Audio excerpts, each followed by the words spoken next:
Welcome to this week's session of One Breath. Today we will be considering the resolute heart and how it affects our relationship with one another and our world. If we will be the salt of the earth, we must have a resolute state of being. A resolute state of being, a loving presence. We will begin in a moment. Please enjoy the program.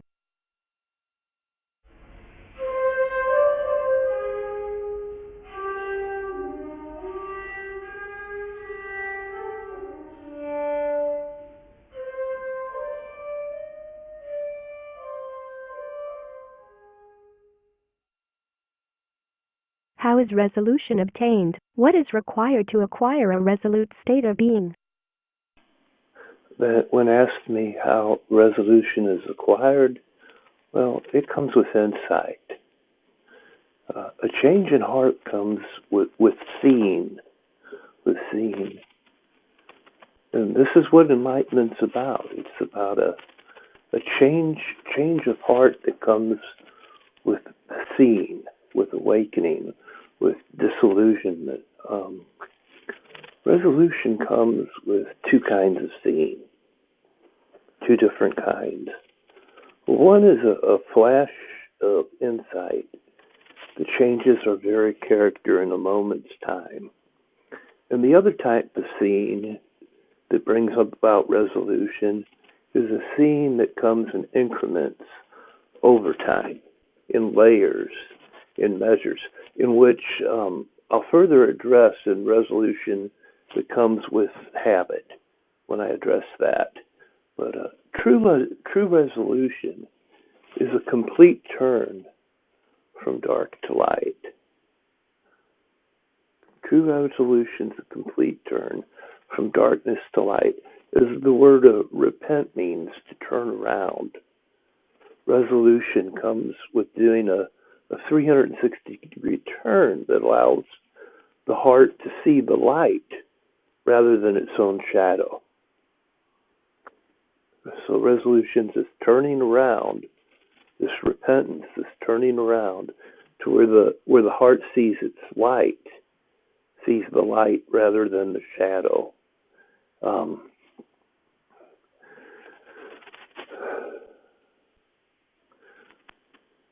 So it's a way of looking. It's the direction, right? The direction you're looking. Now the intensity of the light doesn't change, but the distance makes it seem so. Take away time and there's only brightness. Take away time and there's no distance. For distance and time depend on one another. There's no need for light when there's no distance. When there's complete oneness, we are dissolved into everything. So once again, there's no need for light when there's no distance, right? When there's complete oneness, we're just simply dissolved into everything. We actually become the light. Or it's not a matter of acquiring something, it's a matter of being it.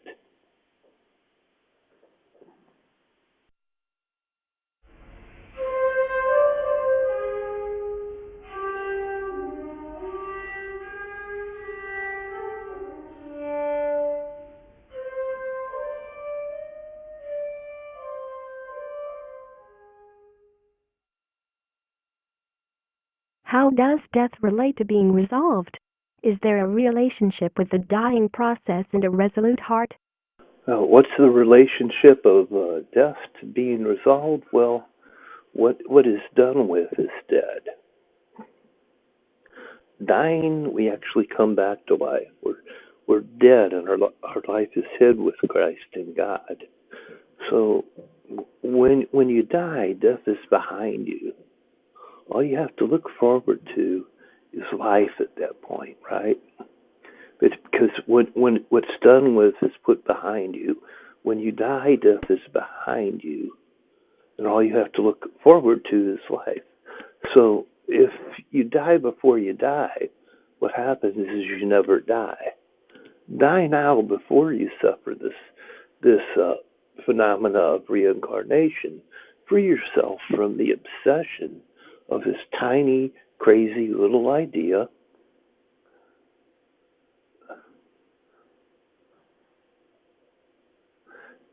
and that you can somehow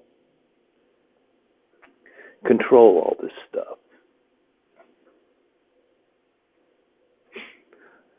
See, there's this death that goes along with the occurrence of this instantaneous resolve, this sudden death, this death of this tiny, crazy little idea that comes with the changing of the heart in the twinkling of an eye, in a flash of insight.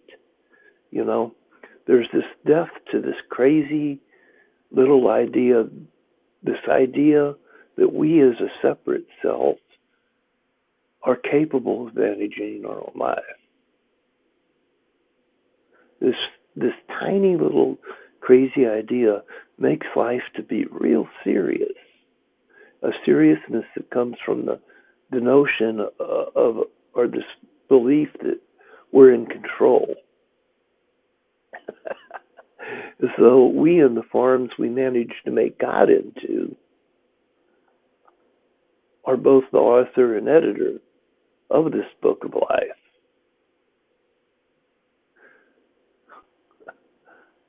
But the script's already been written. We can't rewrite it, you see.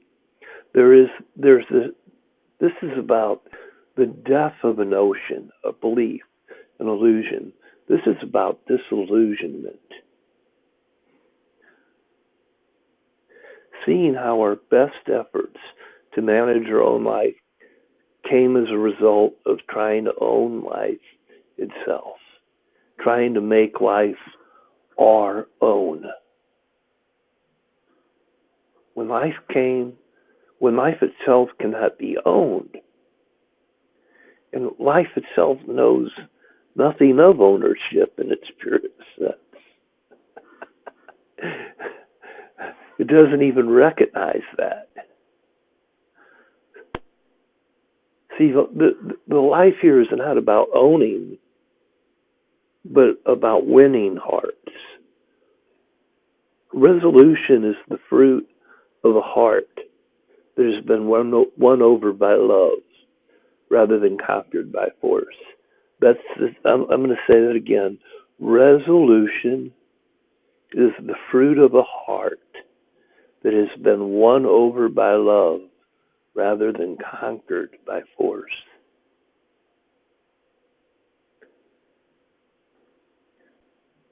We can't make ourselves see. We can't force it. We can put ourselves in a position where seeing can occur, and we can make ourselves susceptible to it.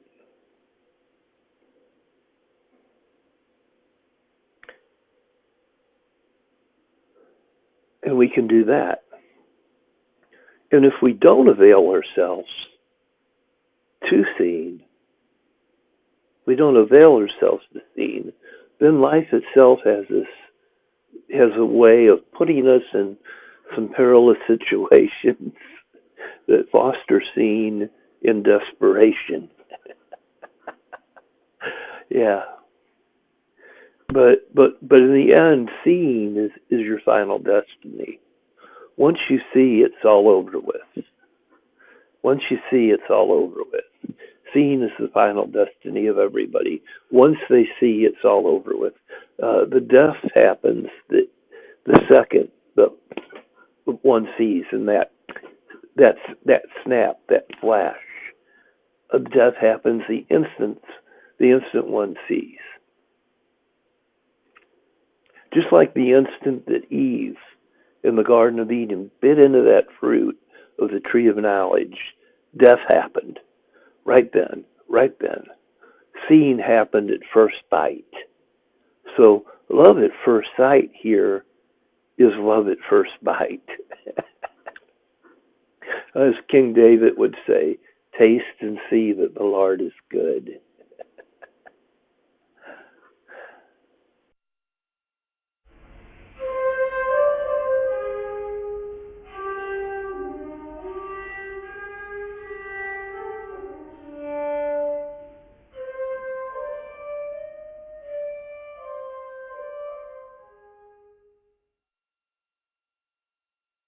I have heard before that habitual behavior and thought have a role in being resolute. Could you please clarify this for me? What is resolution? That comes from habit. Okay, resolution from habit. Resolution that comes from habit. It's like this. Whenever a river flows to the ocean, over time, it carves out a riverbed. It carves out a riverbed that itself directs the flow of the river. This riverbed that is carved out by the river eventually directs its flow. So you've heard it said before that repetition is the mother of learning.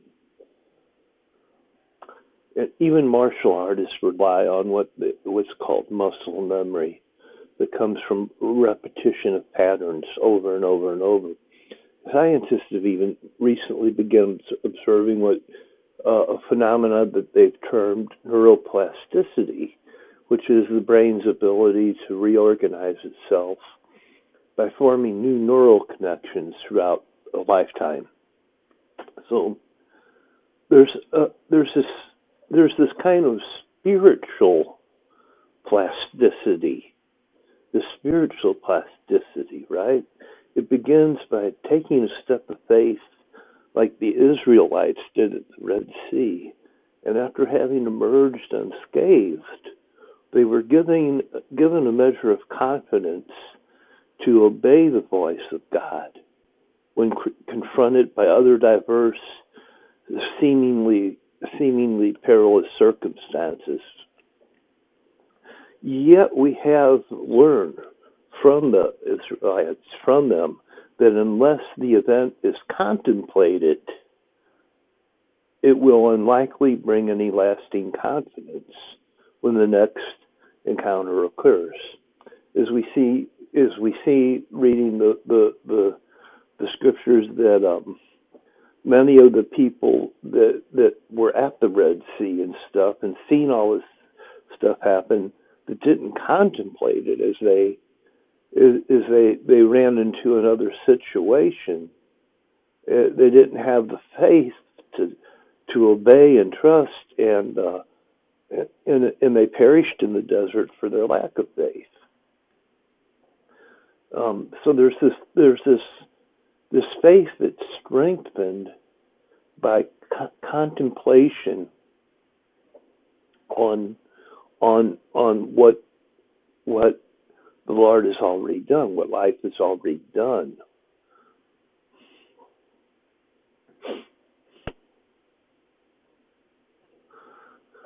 So those who take the time to examine life and to recognize the hand of God, rather than just running blindly about, chasing the dollar, chasing this, chasing that. For those that will take the time and really examine life and recognize the hand of God rather than running blind, their experience entrains within them this unshakable confidence. A confidence that comes with experience, lending itself to the next experience, and the next experience, and the next experience. And that confidence just gets into this cycle of growth, right? To where eventually one stops obsessing with the imagined failures of life to provide for us. Because life always does. In the failures of life to provide for us are simply vain imaginations. And there's this cycle of obsession that feeds itself when you give your attention to that, right? To that notion that life has failed you. But that can be stopped. That can be stopped.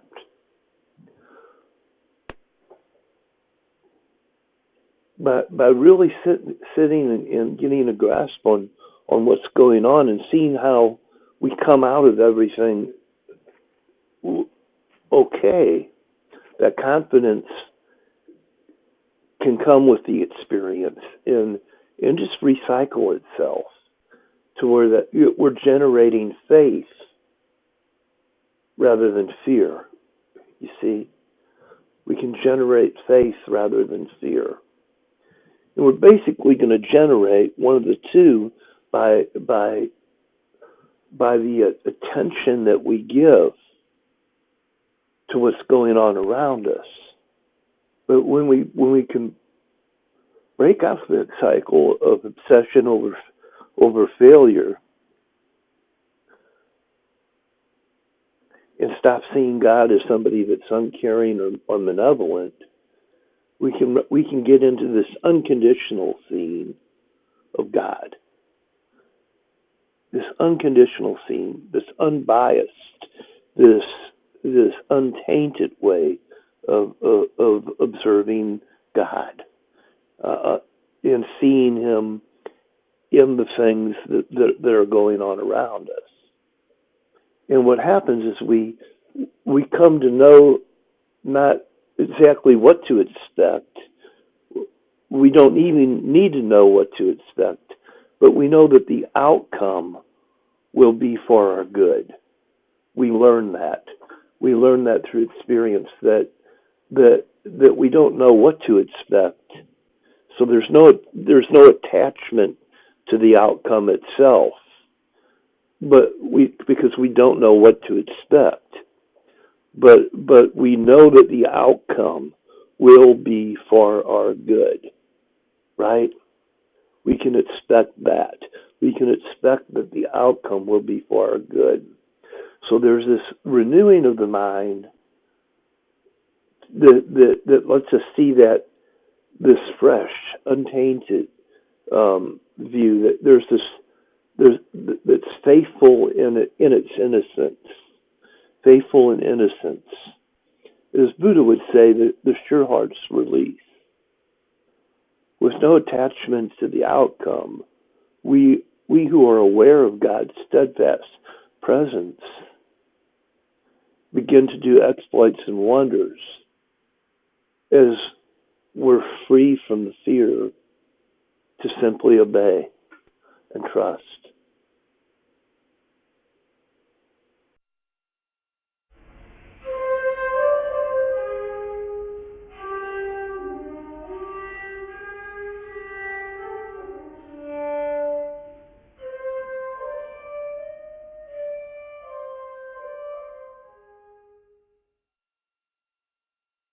Can someone grow more resolute?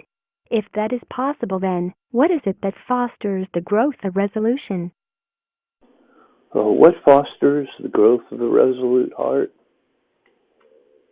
Good question. Because it's a really good question, because in one sense, nothing can foster the growth of the resolute heart. The heart is either resolved or it's not. It's either resolved or it's not. There's no half truths. There's no half true hearts. There's neither no half truths nor are there any half true hearts. See, if you don't love God with all, then you don't love Him at all. You don't love Him with all. You don't love Him at all. So we can see it. We can look at this and we can see there's this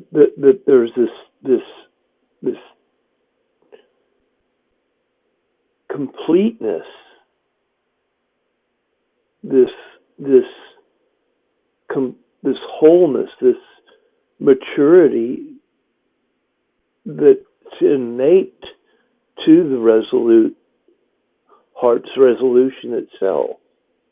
Like the thief on the cross, when Jesus was hanging on the cross and he had a thief on each side of him, and the one thief heart became resolute. that was hanging next to Jesus. And during the last breath there, the moment before he died, uh, Jesus, he could say right along with Jesus on the cross, "It is done. It is over with. It's done. It's over with."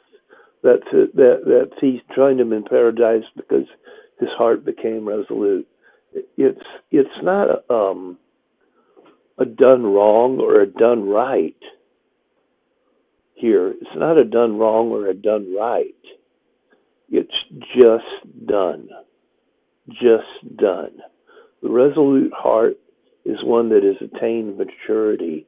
It's grown out of itself into to being one with all things. It's grown out of itself into being with one with all things. It's not right. It's not wrong. It's just done. Simply over and done with.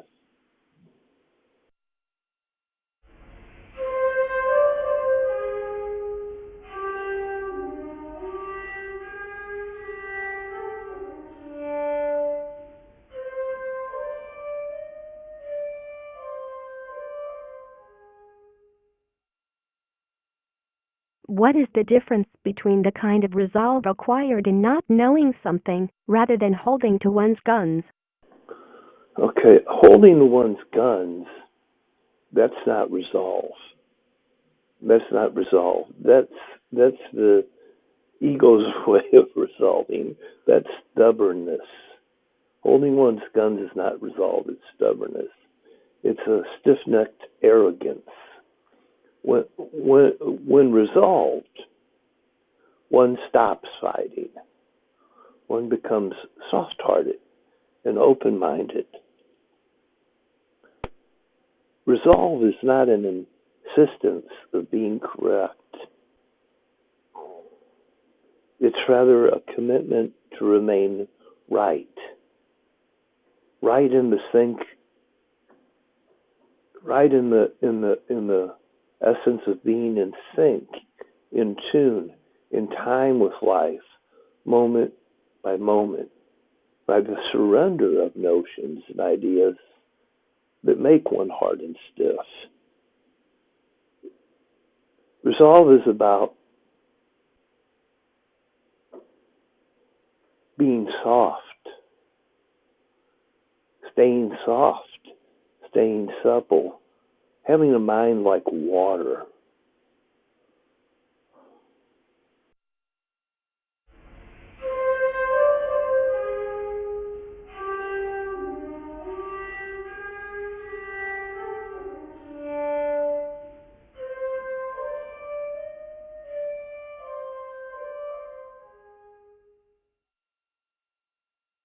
I have been told being resolute is a matter of willpower. Do I need a lot of willpower to be resolute?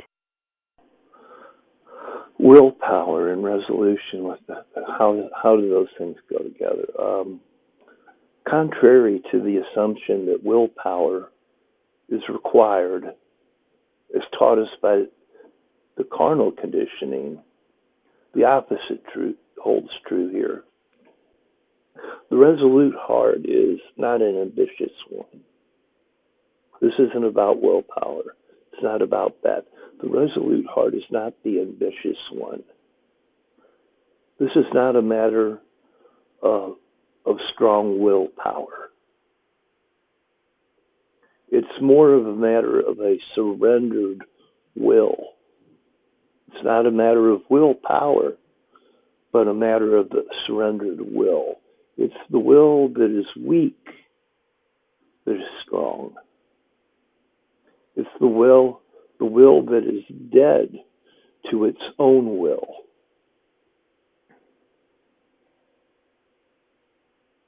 Dead to its own will. This is about having one will. Not the will and the will of the will, but one will. This is about our willingness not to force our own will. It's to be like water flowing around all that it encounters rather than forcing things aside.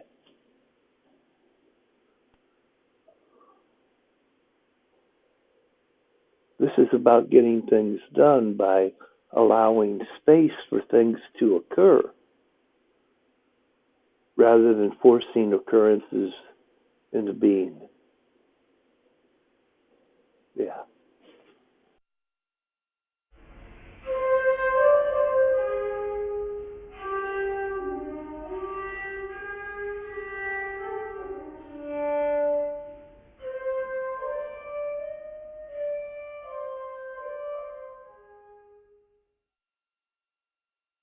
What is the difference between selfish ambition and a resolved heart? The difference between ambition and a resolved heart. When ambition is there, there's always this grasping going on. There's this struggle, this grasping for attainment, trying to get something. Yet, when resolved, when the heart's resolved, there's no grasping. There's no grasping for. What is resolved is done with. The matter is over with. It's settled. A resolved heart is a mature one. A resolved heart is a mature one. It's found the first love that is its last love. It's found its first love that is its last love. It's done looking. It's done seeking. It's done chasing. The resolved heart has suffered what it needed to be resolved. Having then no more need to suffer, the resolved heart is done with suffering. You see that? Yeah.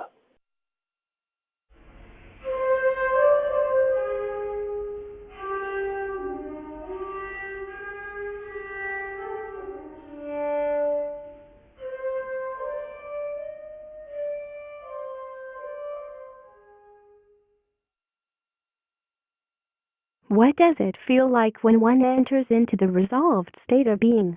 Is it a sensational experience? What's it feel like when one enters into a resolved state of being? Huh? Good question. That's a very good question. Because there's emotional intelligence and there's rational intelligence. There's different ways of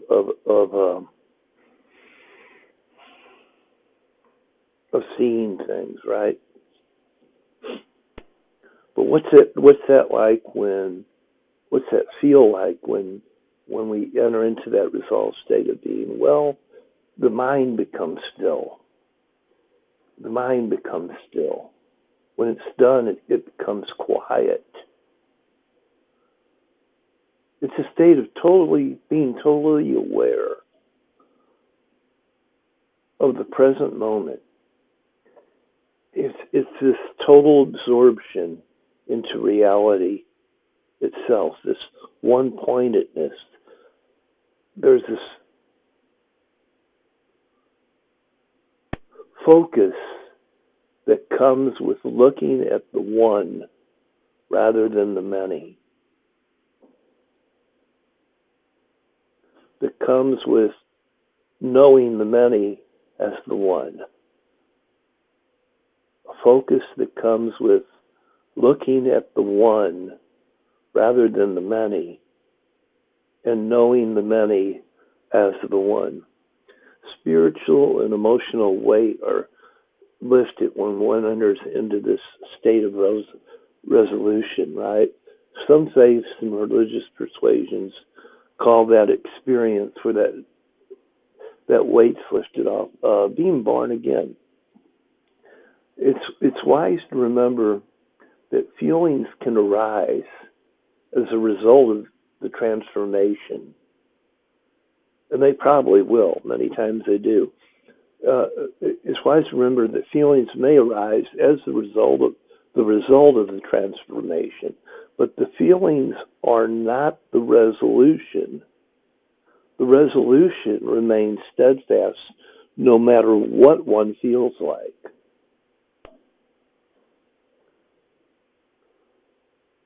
At the initiation of resolution, one may feel ecstasy, right? Yeah. Yet in time, you can count on that feeling going away because feelings are impermanent. It's their nature to be impermanent.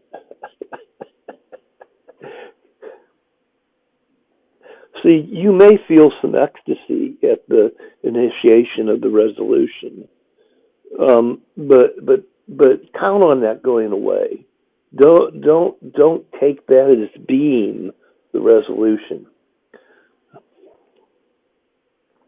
We would be wise to remain aware that there's nothing wrong with feeling, yet enlightenment is not a feeling. Awakening is not a feeling. And when one awakes, they begin to feel everything that they didn't feel when they were asleep. So you can count on having emotional highs and lows with awakening, with the heart becoming resolute, until equanimity finally arises and brings balance to all that, which it will in time as the heart stays resolute. Equanimity will come out of the resolute heart and balance all that emotional stuff. But at the initiation of the resolution of the awakening, all that stuff that you didn't feel, you're going to start to feel. So don't get caught up in it. Just remember, it will come and go. It'll come and go, but your heart stays resolute.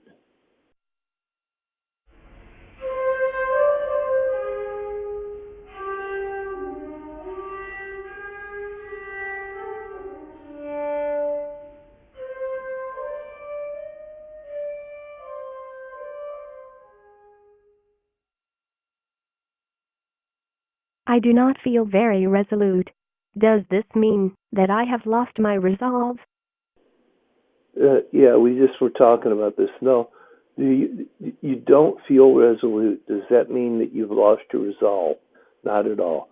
Feeling, feeling, feelings are there just to alert you to the presence of the world around you.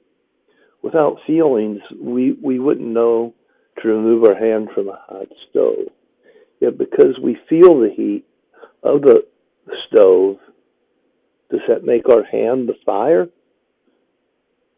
No, no. We're not what we feel. We're the one who feels. So feeling angry doesn't make you angry. Feeling afraid doesn't make you fearful. These are only indicators of presence. They're not indicators of being.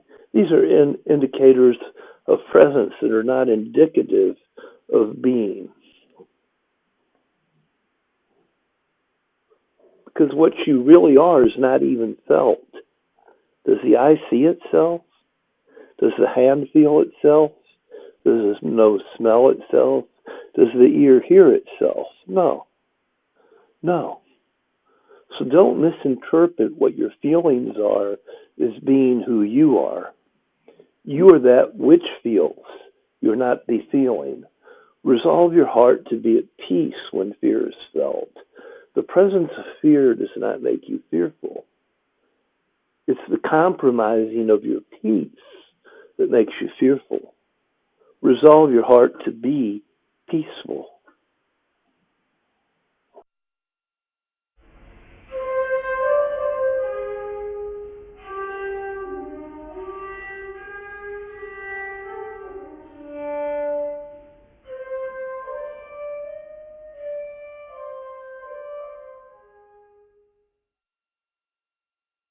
How does being of a resolute heart affect my clarity? Does it affect how clearly I see and understand various matters? How does being resolute affect your clarity? Well, when a matter is settled, things become clear. Clarity comes with the closure. When matters are stirred up, water becomes miry. It's hard to see until all the matters are settled. And when the matter in the water is settled, it becomes transparent, and clarity arises as matters are settled. Clarity arises as matters are settled. As matters are settled. When we're settled in what really matters or doesn't matter, clarity arises.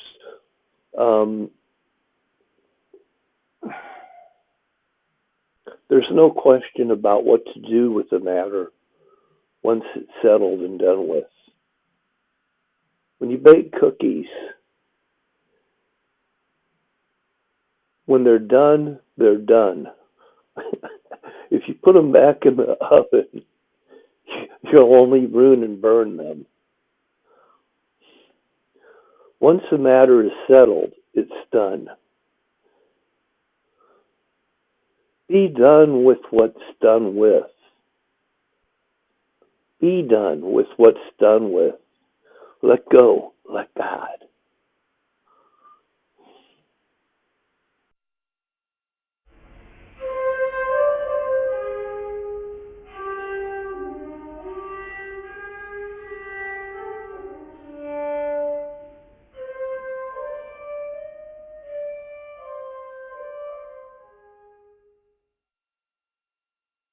What is the relationship between resolve and closure? The relationship between result and closure. Well, resolve and closure. The relationship between resolve and closure. Here we get into the topic of forgiveness, real forgiveness. Once something's resolved, see, this is part of forgiveness. The resolved heart can forgive, but the unresolved heart cannot forgive. So you're gonna be in torment until you're gonna suffer and have torment until your heart is resolved and you're able to forgive. Because the forgiveness comes out of that resolution. Once something's resolved, it's over and done with. You're not going to bring that matter up over and over and over. You're not going to be throwing it back up in somebody's face. But you're going to let the thing die once your heart's resolved. So the forgiveness comes out of the resolution. The closure comes out of the resolution of the heart.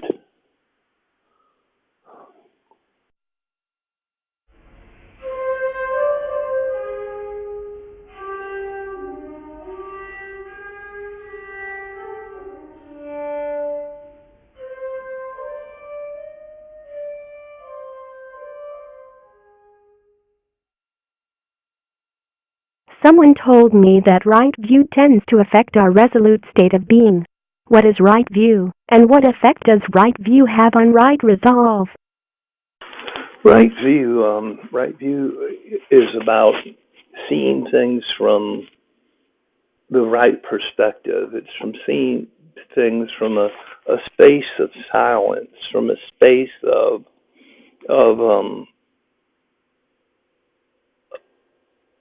unbiased, unconditioned awareness, and so the resolve is in that unconditioned state of being. We're resolved when we don't.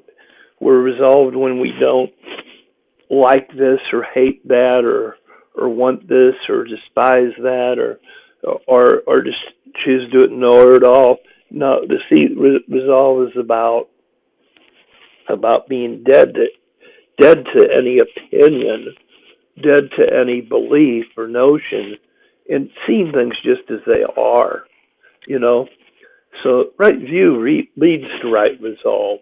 To see things from that space of silence, of that leads in strength, that leads to enhances that right resolve. And when that happens, deliberation is fostered.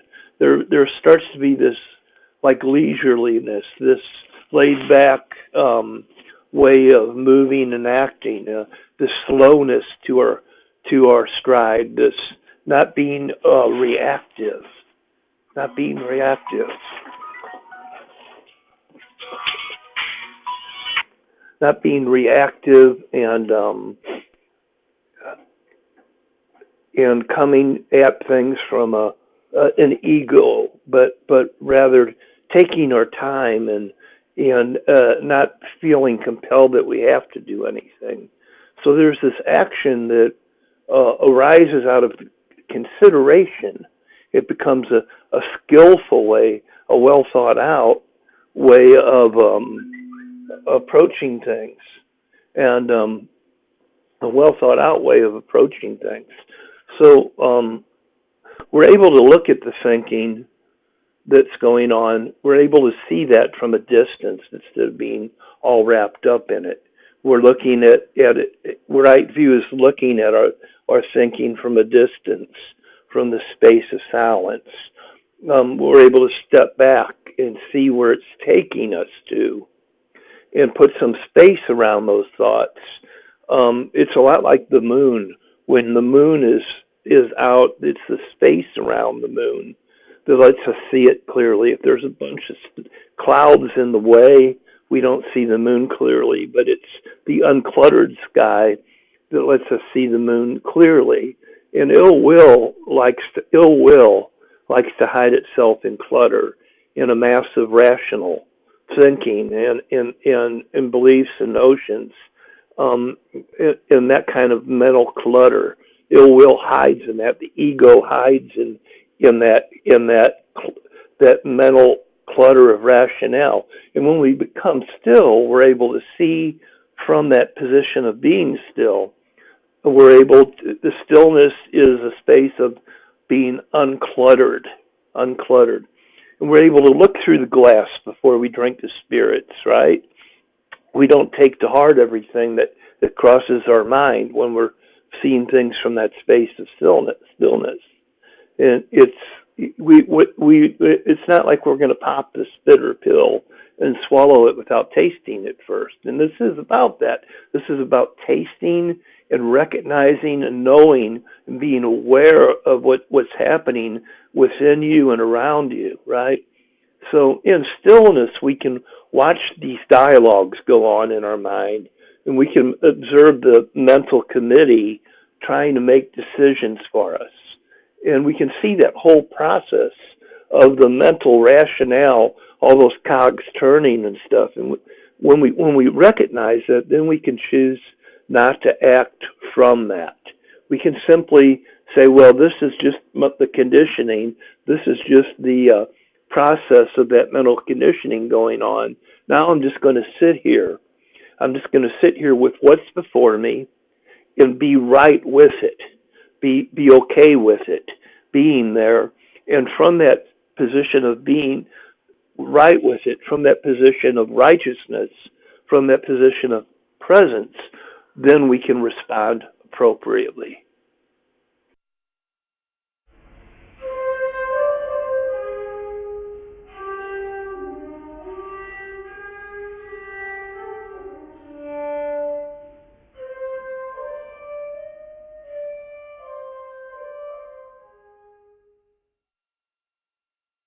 How is it that our resolute state of being affects our equanimity?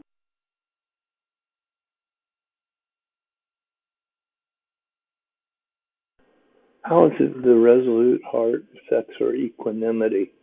Well, equanimity is actually the fruit of the womb of resolute state of being. It's the child of the resolute heart because it comes out of that. It grows out of that. Our posture of equanimity, our our our way of approaching life without